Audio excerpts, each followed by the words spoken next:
Quero trazer uma palavra ao meu e seu coração chamada: sem distração, eu prossigo para o alvo. Sem distração, eu prossigo para o alvo. Paulo aqui, irmãos, ele está ensinando a igreja que estava ali em Filipos, e Paulo escreve essa igreja, empoderando a igreja para prosseguir firme em direção ao alvo. Então Paulo usa exatamente essa imagem, a imagem de um corredor. Naquele tempo era comum e era normal existir tipo umas Olimpíadas. Então existiam provas de corrida, haviam competidores. Então Paulo está falando de uma realidade onde todos conheciam. Paulo diz: eu corro essa corrida em direção ao alvo. Então Paulo sempre usou uma linguagem fácil para a igreja entender. E ele aqui descreve que assim como uma corrida também é a vida cristã. A nossa vida é assim, irmão, é uma jornada. A gente está numa corrida em direção a um alvo. E ele não está falando de uma corrida comum, porque ainda que ele use a metáfora de uma corrida, ele fala de uma realidade espiritual. Ele fala de uma corrida da fé. Ele fala como um alvo, não um alvo material, mas um alvo eterno. Qual era o alvo que Paulo está dizendo? É conhecer plenamente a Cristo Jesus. O alvo é: eu corro essa corrida para eu ser transformado à imagem do Senhor Jesus. Eu corro essa corrida para receber o prêmio da soberana vocação celestial para a qual o Senhor me chamou. Essa é a nossa maior motivação de a gente viver uma vida cristã. Vida cristã não tem a ver só com as bênçãos que o Senhor tem para nos dar, porque quem está vivendo para Cristo e na igreja do Senhor, esperando só pelas bênçãos terrenas, irmãos, isso é algo que você pode desmotivar no meio do caminho, porque se ela não chegar, você desiste. Paulo está deixando claro para a igreja que o alvo não é material, não é físico, não é humano. O alvo é eterno, é espiritual, é celestial. Esse precisa ser o meu e o seu alvo. E sem distração a gente precisa prosseguir para esse alvo. Paulo, mesmo sendo o maior missionário da história, ele começa o texto dizendo assim: eu não julgo que eu já tenha alcançado alguma coisa. Ele ainda não chegou, mas ele tem clareza absoluta. Ele diz: uma coisa eu faço, sem distração, sem olhar para trás, sem desviar o olhar, eu prossigo para o alvo. Hoje eu quero compartilhar junto com você, meus irmãos, sobre algumas verdades do Evangelho que nos ajudam a acertar esse alvo e permanecer firmes na nossa jornada. Tem muita gente desistindo de caminhar, tem muita gente abandonando a jornada, ficando no meio do caminho. Quantos não começaram e desistiram? Mas eu e você precisamos permanecer firmes, sem distração, olhando para o alvo, prosseguindo firme, permanecendo nessa corrida. Você está comigo, amém? Amém. E eu quero deixar para você meditar nisso, 3 verdades. A primeira, que Paulo deixa clara aqui nesse texto, é que ele diz que o passado, ele não define rota. Diga assim: o meu passado não define a minha rota. Quem estiver traçando a sua rota dessa corrida, pelo que você já viveu do passado, você está indo em direção a um alvo errado. Quem estiver vivendo a vida cristã, quem estiver vivendo uma vida na igreja, quem estiver vivendo uma vida espiritual, mas definindo os seus passos, definindo as suas reações, definindo as suas escolhas, pelas coisas que já foram do passado, é uma grande chance de você errar o alvo. Paulo deixa claro aqui no texto que a graça de Cristo redefine tudo nas nossas vidas. Quem está falando? Quem está falando? Diga assim: é Paulo. Diga: quem está falando? Quem está falando, irmãos? Diga essa pessoa que está ao seu lado, diga assim: não sei se você percebeu, mas quem está dizendo isso é Paulo. Quem foi Paulo? Qual foi o passado de Paulo? O que ele fazia antes de conhecer a Jesus? Como era o seu estilo de vida? Um homem que era perseguidor da igreja, um homem que maltratava os cristãos, que era cúmplice de mortes, fariseu orgulhoso, Ele poderia ter vivido preso ao seu passado, um passado de culpa, porque Paulo, ele poderia estar agora, irmãos, pensando assim: o que é que eu fiz? Como eu pude fazer aquilo? Ou, ao orgulho, ele poderia dizer: eu era alguém importante e hoje eu não sou nada, depois que eu entreguei a minha vida a Jesus. Mas não, Paulo escolheu esquecer do seu passado, não no sentido de amnésia, mas de não deixar que o passado roube o foco do futuro. Quantas pessoas não vivem assim? Vivem revivendo o passado, vivem desenterrando um passado que já está enterrado, vivem sentindo saudades de um passado que já foi na sua vida. E isso tem comprometido a sua rota para o futuro, isso tem comprometido as suas decisões para frente, isso tem comprometido até a sua vontade de perseguir, de permanecer. Tem pessoas que estão com vontade de desistir, sabe por quê? Porque você está tirando os olhos do alvo que vem à frente, e você está com o coração e a mente muito cheio do que já aconteceu na sua vida. Essa é uma estratégia do diabo, trazer a tua lembrança, o teu passado, para fazer você desistir do seu futuro. Diga assim: está repreendido. Diga: caia por terra hoje toda lembrança do meu passado ruim. O Evangelho nos diz: a cruz enterrou o meu e o seu passado que nos condenava. Romanos 8:1, a Bíblia diz: nenhuma condenação há para aqueles que estão em Cristo Jesus. Mas Satanás continua usando coisas para nos distrair. Satanás continua usando pessoas para trazer à nossa memória erros do passado. E com ele vem o sentimento de culpa, de fracasso, de mágoas, de pecados. E isso vai abatendo a nossa alma, isso vai roubando as nossas energias, isso vai nos deixando com mais vontade de desistir do que de permanecer. Mas diga a essa pessoa assim: já foi pago. Diga assim: a sua dívida já está paga. Diga assim: a sua condenação foi rasgada. Diga assim: a sua prisão espiritual foi quebrada. Você pode dar uma glória a Deus e aplaudir a Jesus nessa noite?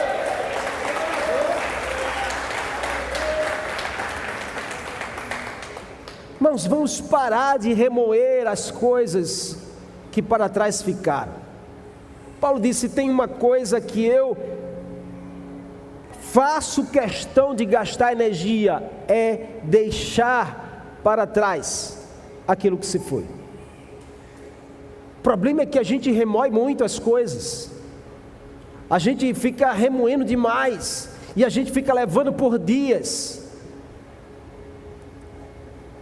Isso é um problema nosso, e que a gente precisa buscar resolver em Cristo. Porque, irmãos, quando a gente fica, remoendo o que fica para trás, é como se a gente estivesse correndo, ou dirigindo o carro, olhando para o retrovisor. Isso não vai dar certo. Quem dirige olhando para o retrovisor, corre o risco de bater. Quem dirige um carro distraído, corre o risco de bater. Quem corre olhando para trás, corre o risco de tropeçar. Nossa vida espiritual é assim também. A gente precisa ter a ciência e a consciência e a vontade de olhar para frente. Então, todas as vezes, meus irmãos, que uma memória acusadora vier, nós precisamos declarar: isso ficou para trás. Cristo me alcançou para algo maior. Eu decido prosseguir para o alvo. Essa é uma ferramenta poderosa. Nós precisamos entender que o passado não vai definir a nossa rota para frente. Vire a página, se liberte disso. Decida colocar uma pedra. Decida parar de ressentir. Até quando você vai viver ressentindo algo do passado? Até quando você vai colocar limites naquilo que Deus quer fazer hoje em você por causa de uma história passada? Você errou, amém, erga a sua cabeça, olhe para o alvo, peça ajuda a Jesus, confesse os seus pecados, se arrependa, porque a graça, ela redefine a nossa história. A graça, ela é mais poderosa do que os seus erros, e ela nos dá força para seguir firme. Você está comigo, amém? Amém. Segunda verdade que o Evangelho nos ensina: o alvo precisa ser muito claro. Paulo diz: eu decido esquecer-me do passado e olhar para o alvo. Paulo deixa claro para a igreja que é necessário ter um alvo muito claro, e esse alvo, irmãos, não é sobre conquistas humanas. Esse alvo é sobre um prêmio da soberana vocação de Deus em Cristo. Paulo não corre por troféu terreno, e nem diz à igreja: corram, vivam essa vida, se sacrifiquem, santifiquem-se, se separem, vistam-se correto, falem direito, ame as pessoas, sirva, dedique, reparta, faça tudo, porque vocês vão ganhar um prêmio nessa terra. Paulo está dizendo que o alvo, ele é celestial, o prêmio é na eternidade, o galardão é na eternidade. Nós precisamos colocar os nossos olhos lá. Paulo nunca fez nada por Jesus esperando algo em troca nessa terra. Aplausos de pessoas, status de posição, irmãos, isso não é nada em relação ao prêmio que te espera na eternidade. O alvo precisa estar muito claro, e o alvo é o prêmio da soberana vocação em Deus, ou seja, é o chamado alto e celestial que Deus nos deu. Qual é o chamado? Nós vivermos aqui na semelhança de Jesus. Qual o chamado? Conhecer plenamente a Jesus. Qual o chamado? Receber a coroa da justiça no dia de Cristo. É por isso que nós lutamos, é por essas coisas que nós nos separamos, é por essas coisas que nós nos santificamos, é porque nós não queremos perder o prêmio que nos espera na eternidade. Nada do que você faça aqui nessa terra vai fazer o Senhor te amar mais ou te amar menos. Ele te ama e ponto final. Mas o que nós fazemos aqui, nós juntamos um galardão para receber na eternidade. E o nosso alvo precisa estar lá. Muitos hoje se distraem com coisas secundárias, com números, com conforto financeiro, ministério reconhecido, família perfeita, saúde inabalável. E essas coisas, irmãos, elas nem sempre vão acontecer como a gente quer. E aí sabe qual é o problema disso? É que a gente diz assim: mas eu entreguei minha vida para Jesus e eu não vi a minha família ficar perfeita. É porque você está colocando o teu alvo no lugar errado. Eu entreguei a minha vida para Jesus e não vi as minhas finanças ficar no azul, no verde. É porque você está colocando o teu alvo no lugar errado.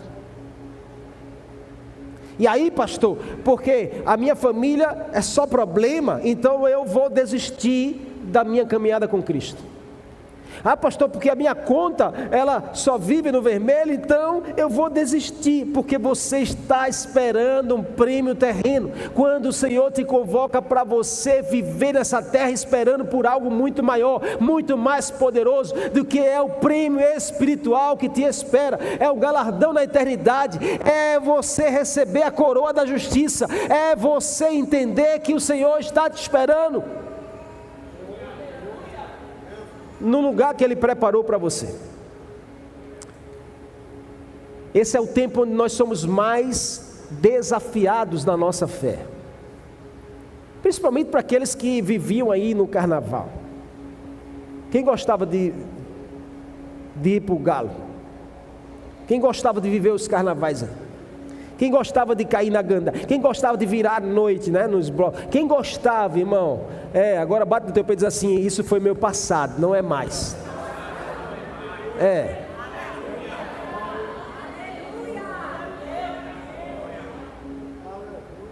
Esse é o tempo de maior desafio. Porque a gente quer medir a nossa vida cristã, a nossa vida espiritual, pelas nossas conquistas na terra. E a gente pode se frustrar. E a frustração é uma porta aberta para o diabo roubar a tua esperança. Crente frustrado, irmãos, é um sinal de alerta. Porque o diabo se aproveita para roubar a tua esperança, a tua alegria, a tua fé. O diabo se aproveita para fazer você, para botar na tua mente e dizer assim: não vale a pena você continuar. Mas nós vamos permanecer, amém? Nós vamos seguir firmes. Então o nosso alvo não pode ser nessas coisas. Saúde inabalável, de repente vem uma enfermidade que você não estava esperando. Porque isso aqui é o corpo, irmão. O corpo sabe, isso aqui adoece. Adoece. Ou pela a comida que você come, ou pelas suas emoções que você sente, ou pela falta de cuidado. E a doença não é uma punição. A doença pode ser apenas um reflexo do nosso estilo de vida, ou não. Mas se o nosso alvo estiver numa saúde perfeita, a gente pode se frustrar quando chegar uma enfermidade. Nosso alvo precisa ser muito claro, irmão. E é isso que nos fortalece. É isso que nos faz vencer a depressão, é isso que nos faz vencer a ansiedade, é isso que nos faz vencer o desânimo, a falta de vontade. É colocar o nosso alvo no lugar certo, na pessoa certa. É parar de estarmos esperando demais as coisas dessa terra e de pessoas dessa terra, e a gente está simplesmente colocando a nossa vida nas mãos daquele que nunca falha, daquele que tudo pode fazer, daquele que tem o poder de mudar toda a história, daquele que reverte qualquer situação, daquele que morreu por mim e por você.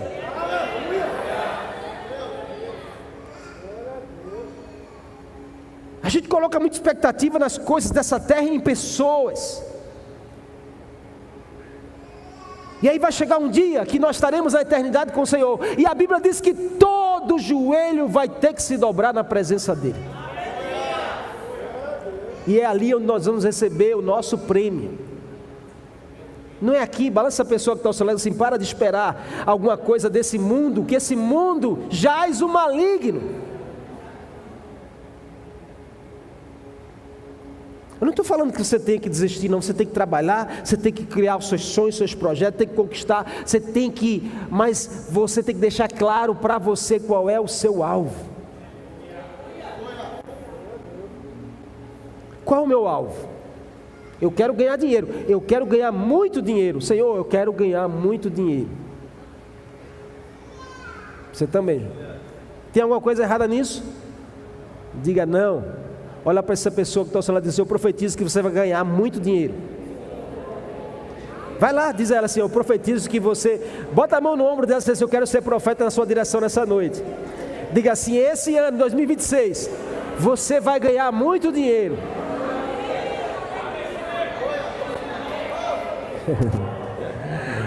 A gente se anima, né? Mas veja, preste atenção, não tem pecado nisso. Agora, escute: se o teu alvo não estiver no lugar certo, o dinheiro vai roubar você. Porque quando você começa a ganhar muito dinheiro, você já começa a se olhar diferente, e a olhar para as coisas de Deus diferente, até para a igreja. Eu não vou mais para essa igreja, vou procurar uma igreja onde tenha bancos acolchoados, onde tenha um estacionamento seguro para eu botar meu carro. Irmão, o dinheiro não é o problema é quando o dinheiro tem o nosso coração. Se eu estou com o alvo no lugar certo, Pai, me dá muito dinheiro, porque eu quero usar o dinheiro na direção de fazer crescer o teu reino. Eu quero usar o dinheiro para ajudar pessoas. Eu quero usar o dinheiro para eu poder fazer mais coisas para que o teu nome seja conhecido. Eu quero usar o dinheiro para que mais pessoas sejam salvas. E aí onde Deus ama, nos dá, porque Ele sabe que o nosso alvo está no lugar certo. Paulo está dizendo à igreja: deixe claro o alvo, para que todos que cheguem entendam qual é o alvo. O Evangelho nos lembra, irmão, Deus nos chamou primeiro para Cristo, não para um ministério. Paulo diz: Ele me alcançou primeiro. Então, primeiro, a nossa vida é para Ele. Então, primeiro para Cristo, não para um ministério. Primeiro para Cristo, não para uma bênção terrena. Primeiro para Cristo, não para uma causa específica. Porque essas coisas são consequência. Não sei se você lembra, Mateus 19, Marcos 10, Lucas 18. Existe a história de um jovem rico. Chega perto de Jesus e diz: Senhor, o que é que eu preciso fazer para ter a vida eterna? O jovem chega com a motivação correta, mas seu coração estava longe. Jesus diz: cumpra os mandamentos. Ele disse: eu já faço isso desde a minha mocidade. Jesus diz: muito bem, mas tem uma coisa que te falta. Vai, vende tudo que você tem e dá aos pobres. O jovem dá 2 passos para trás. A Bíblia diz que ele cai um semblante, fica triste porque não gostou da resposta e não segue, porque o seu alvo estava nas coisas dessa terra. O jovem aborda Jesus sinceramente buscando a vida eterna, mas demonstrando até a obediência desde a juventude. Mas qual é a falha? Jesus percebe que o apego do jovem é às riquezas dessa terra, e isso sempre será um obstáculo para o alvo celestial. Todas as vezes que o nosso apego for às coisas materiais desse mundo que ficam aqui, dinheiro ninguém leva, bens materiais ninguém leva, roupa ninguém leva, tudo fica aqui. É bom ter as coisas, mas é muito ruim quando as coisas nos têm. É bom a gente ter as coisas boas, mas é muito trágico quando as coisas boas nos têm. Não sei se você está me entendendo, ou se você está entendendo o que o Senhor está falando com você nessa noite, mas a gente precisa deixar muito claro para nós qual o nosso alvo nesse tempo, porque Jesus está voltando, irmão, e Ele não quer te encontrar como esse jovem que quer viver a vida eterna, mas apegado às coisas dessa terra. Jesus entendeu que era um obstáculo.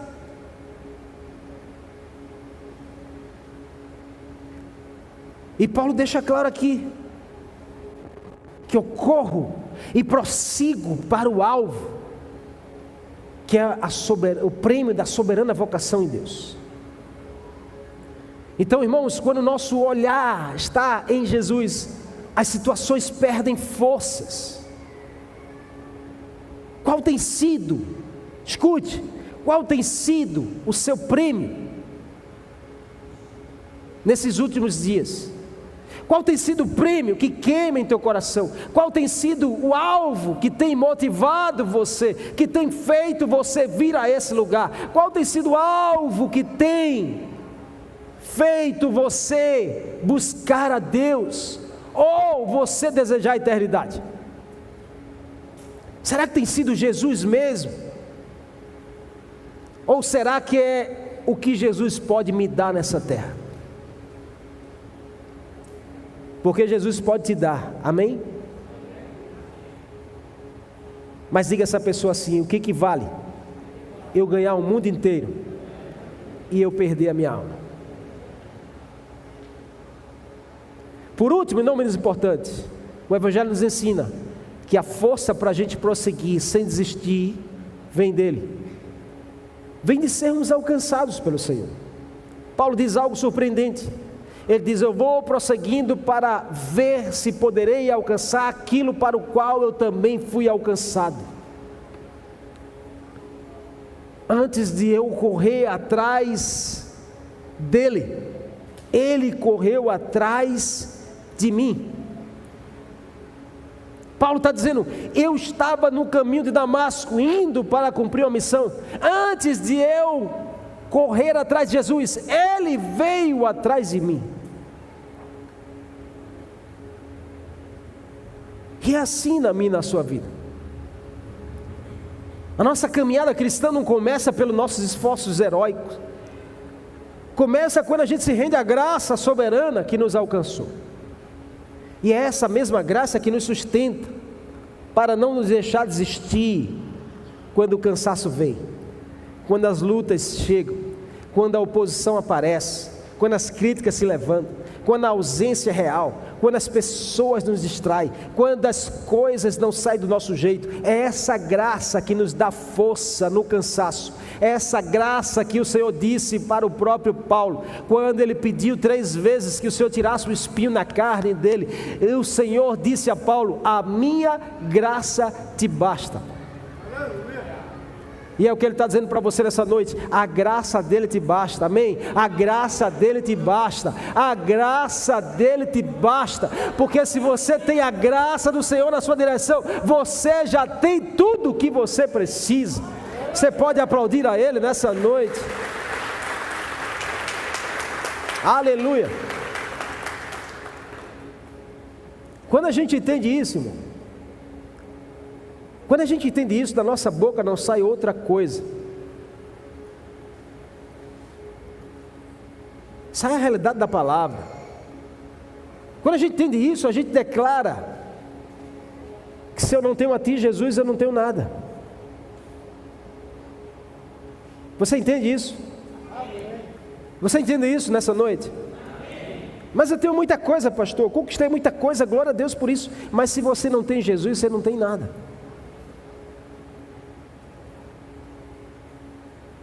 Ele mesmo disse: sem mim você nada pode.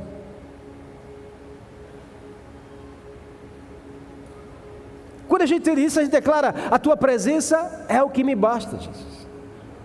Ei, deixa eu te dar um conselho. Nos dias mais difíceis da sua vida, talvez pessoas te abandonem, talvez pessoas te traiam, talvez pessoas te frustrem, talvez pessoas te deixem de lado, mas você precisa entender que se você tem Jesus, você tem tudo o que você precisa.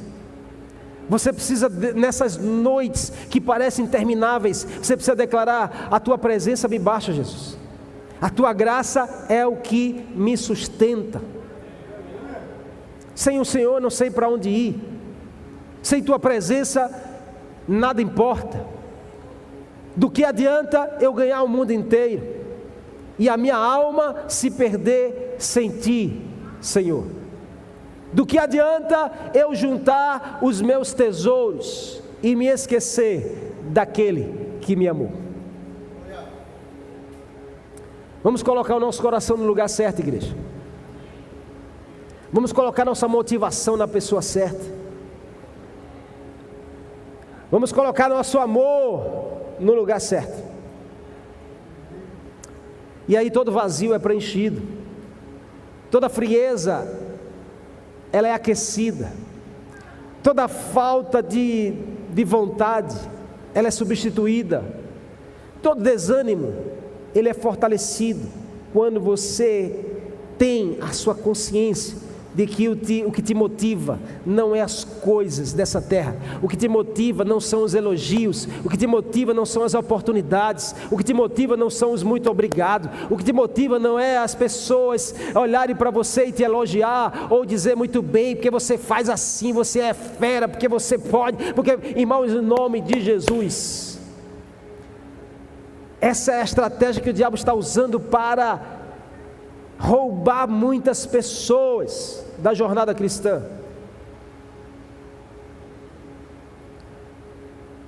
é a motivação no lugar errado, é o alvo que não está tão claro. Sabe quando a gente descobre isso? Quando a gente está em intimidade com Ele, quando a gente está no profundo com Ele, quando a gente deseja estar nesse lugar secreto e a gente deseja entender perfeitamente que a presença dEle nos basta. Pode faltar tudo e pode faltar todos, só não pode faltar Jesus. Pode faltar tudo e pode faltar todos, só não pode faltar Jesus. Porque se tem tudo e tem todos, mas não tem Jesus, não tem nada. Mas se não tem tudo, nem tem todos, mas se tem Jesus, tem tudo. Você pode aplaudir a Ele nessa noite.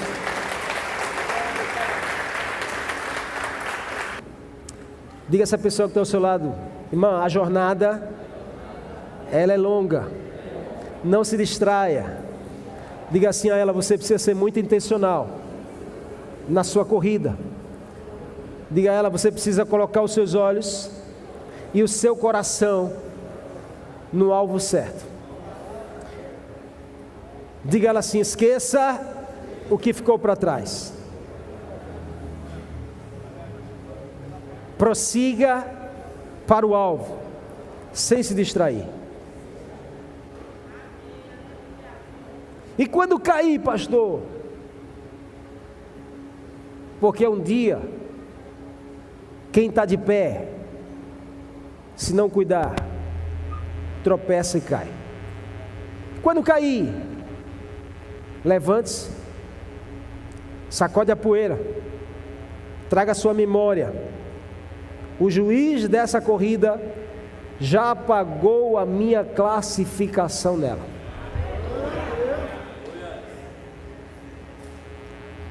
Você não precisa chegar primeiro.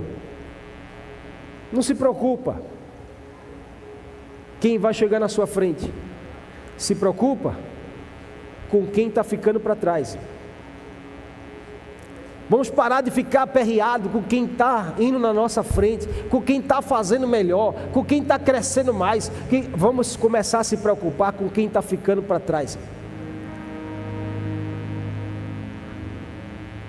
Porque essa corrida, o que mais vai alegrar o juiz da corrida é você não chegar sozinho lá. Diz essa pessoa assim: não é sobre você correr sozinho. Diga assim: é sobre você correr em grupo. Diga assim: cadê o teu grupo da corrida?